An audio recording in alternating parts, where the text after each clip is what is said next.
Hi guys, good morning. Kamusta po kayong lahat? Sana po ay okay po kayo.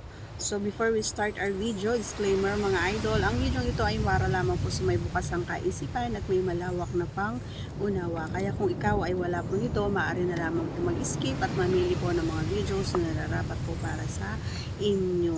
Alright, but before we start again, please do subscribe and click our tiny notification bell and click our tiny notification bell again and again and again and again. Ayan, paulit-ulit kong sinasabi para ma-update po tayo pag meron po tayong mga new upload videos. Kasi pag hindi mo i-click yung ating bell button dyan mga idol, eh hindi nyo maaabangan yung mga bagong videos natin. Okay? So kahit pag nagla-live tayo, hindi nyo naaabangan. Gawa nga nang hindi kayo na naka-notify.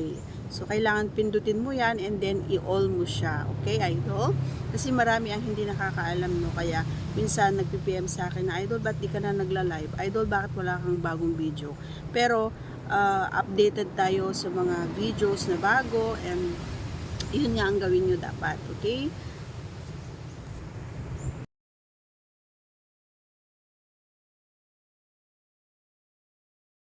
And ang ating pag-uusapan naman mga idol ay gaano ba kasarap sa aming mga babae kapag kinakain or kumakain kami. Yan ang ating pag-uusapan. At hindi ko alam kung ako lang yung may gusto na kinakain, pero napaka ano naman natin kung hindi tayo aamin na gusto mo rin na kinakain ka, ate girl. Hindi, joke lang. And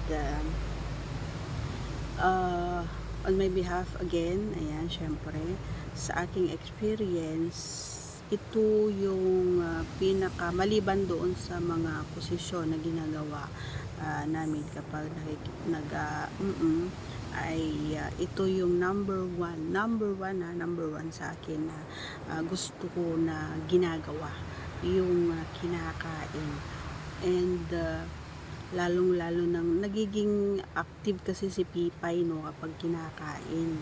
And parang alam mo yung mga natutulog mong ugat-ugat sa katawan is nagigising.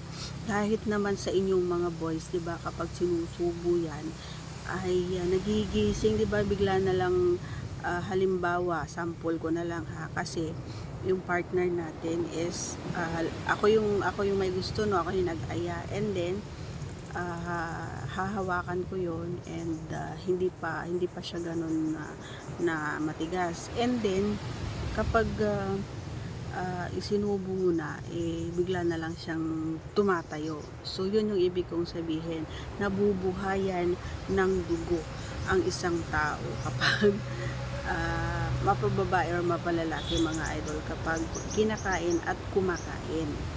Ayan. At doon naman habang kumakain ka or kinakain ka is wala kang ibang dapat isipin kundi yung kasiyahan, 'di ba? Yung saya dapat yung iniisip mo, hindi yung kailangan na matapos na ako, ganyan. Wag po tayong nagmamadali, no, mga pare ko, no, kasi minsan kayo kapag halimbawa itinulak ka niya doon sa baba niya at gusto niyang ipakain yon, sumaglit ka lang para lang mapagbigyan yung kagustuhan ni babae. Pero dapat hindi ganoon. So dapat may kusa tayo, no, mga pare ko, lalong lalo na kapag sila yung unang bumaba. Kasi kaming mga babae, kasi kapag gusto namin ipakain si Pipay, ay kami yung unang bumababa sa inyo para gawin din ninyo yung ginawa namin sa inyo. Ganun yun. Pero mas maganda sana kung kayo yung mauuna or gagawa ng hakbang, and or kayo yung bababang mauuna para naman mas gaganahan na bumaba ang kaparehan nyo mga idol. Ganun yun.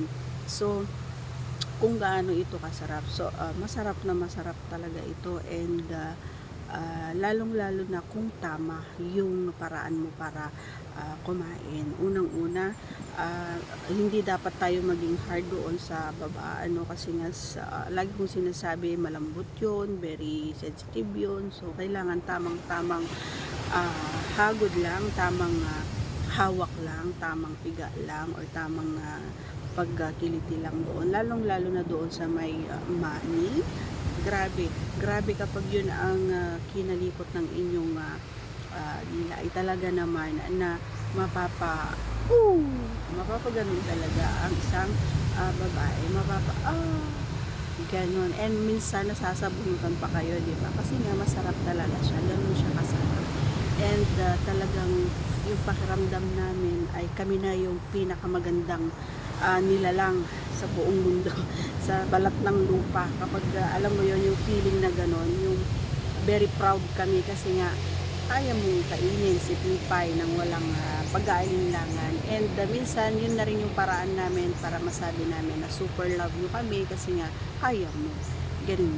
Minsan kasi yung iba ay ginagawa lang yun kasi nga inuutusan. So dapat hindi ganun mga idol, no? So dapat may pagkukusa, ganun yun. And once again,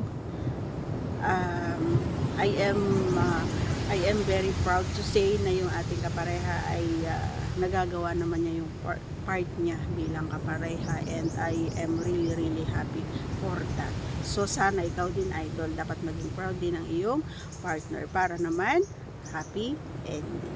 So that's all for today's video. Once again, please don't forget to subscribe and click our tiny notification bell so that you'll be updated every time we have a new upload videos. Thanks for watching. Take care, cause I care. Bye.